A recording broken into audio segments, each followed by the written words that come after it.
a day in my life. Wala lang, nag-English lang talaga ako gayon para malaman nyo na marunong din ako kahit pa paano. Huy, dahil Sabado na nga ngayon at mamayang gabi nga mauwi na nga si Mr. Kaya naman aligagana ako, busy na ako ngayon mga day para maglinis ng bahay namin. Huy, si Kire. Alam niyo naman kapag Sabado ng gabi at Linggo ay baby time namin ng aking Mr. ng mga oras na yun. Kainaman kayo kaya naman pandalas na ako niya para wala lang, para mabilis lang ako matapos talaga gayon. Inuna ko na nga lang muna to pinaring mga nilaban ko nga kahapon na napagod talaga ako mga day. Sakit ng katawan ko, kainaman. Bago ang dami ko pa nga mga gawain din sa loob ng bahay namin kahit maliit lang ang ring bahay kubo namin ha, kainaman. Yung tipo kakalinis mo lang ang kahapon, kinabukas sa pagkagising mo maglinis ka na naman ulit. Talaga naman no, hindi na natapos-tapos mga gawain natin Ako mamayang gabi anuhin ulit ako ni Mister. Kaya naman talaga naman nakakapagod na. Huy, si Kire, kaya naman. Alam niyo naman may mga obligasyon tayong mga misis sa ating mga Mister na dapat talaga natin pagtuunan ng pansin gayon. Huy, talaga naman. Kumbaga iaalay ko ang aking sarili mamaya kay Mister gayon. Huy, kakiri talaga Wala lang, sinabi ko lang dahil madaldal nga ako dahil makapagpigil gayon. Huy, kaya maya nga lang ay hinatalan nga ako na ring manggana pamangkin ni Mister talaga naman hindi pa naman ako naglilihi mga day. Pero aring mga binan ko ay super excited magkaroon kami ulit ni Mister ng supling talaga naman napakahirap yan ang buhay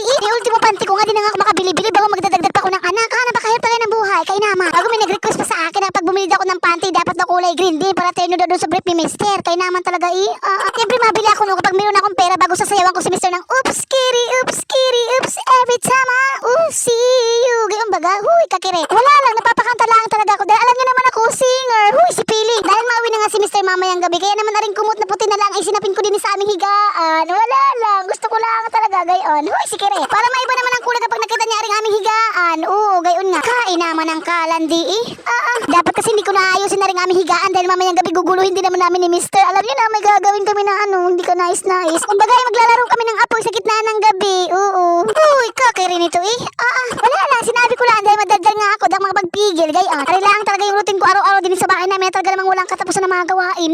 Talaga naman Yung tipong bawat sulok ng bahay mo inaikot mo nakakalinis. Talaga naman para may malinis ka lang talaga para hindi ka lang maging boring dito sa bahay mo. Kaya naman. Isa naman makapagchismisan ako sa mga kapitbahay ko. Naku po ako dalang-dalaan ng mga dahil sa chismis na iyan. Ayoko na. Kaya naman. Lilinis ko na lang ng bahay namin kasi makapagchismisan pa ako. Kaya naman. Pag napagchismis mo naman ako mga day talaga naman maghapon na yun. Oo. Huy. Wala lang. Sinabi ko lang. Gayon. Kaya naman na rin. Nagwalis-walis lang ako din sa kwarto namin para mamaya pagdating ni Mr. Dire-diretso na yung mga gawain namin. Huy. Kakire. Wala alipin ako na mapusok kong katawan. Gayon. Ang kiri-kiri ko mga day. Diyos ko day. Kaya naman ari tumuwad na lang ako para mawalisan ko ang aring ilalim ng higaan namin. Kaya naman. Kaya alam nga naman aring harapan lang ang wawalisan ko bago yung mga sulok-sulok yung ilalim ng higaan namin. Hindi. Kaya naman kayo. Siyempre masipag tayong ina kaya hala sige linis pa mo. Ganyan. Kudkudini. Kudkud doon. Gayan. Talaga naman. Talaga namang walang katapusan na rin mga gawain natin din sa bahay. Talaga naman Bago aring walis ko isusuko na kung nakapagsalita pa lang aring walis na ito sasabihin sa akin, Cherry tama na. Papahingahin mo naman ako isang araw. Kaya naman kababae ka. Siyempre pagkatapos mo magwalis mapupunas ka naman na rin sahig. Mga ding kasi maalikabok nga din sa amin. Hindi po pwede ako magpunas. Tapos tutuwad ka pa habang nagpupunas bago na iipit paring bilbil mo. Kaya naman talaga. Kaya kung nakita sila ni Mister kung paano ako tumuwad talaga namang jackpot. Kaya naman Huy, kalandi nito Ako nagmamadali na nga kakalinis na rin bahay namin dahil mamaya-maya nga uwi na nga si Mister. Di pa ako nakakaligo. Talaga naman baho ko na. Paano baga naman inuna ko nga yung mga gawain mo nga din sa bahay bago nga ako makapaligo. Talaga naman kayo Pagkasi nakapaligo na ako bago yung mga gawain mo nga sa bahay di ko pa nga natapos. Naku po, asahan nyo na mamaya may putok na naman ako na. Kaya naman. Kaya inuuna ko talaga maglinis ng bahay bago maligo. Huy, kakire. Kita nyo na may itsura ko nalusyang na din ako magkandaw gaga sa mga gawain ko din sa bahay palaang namin.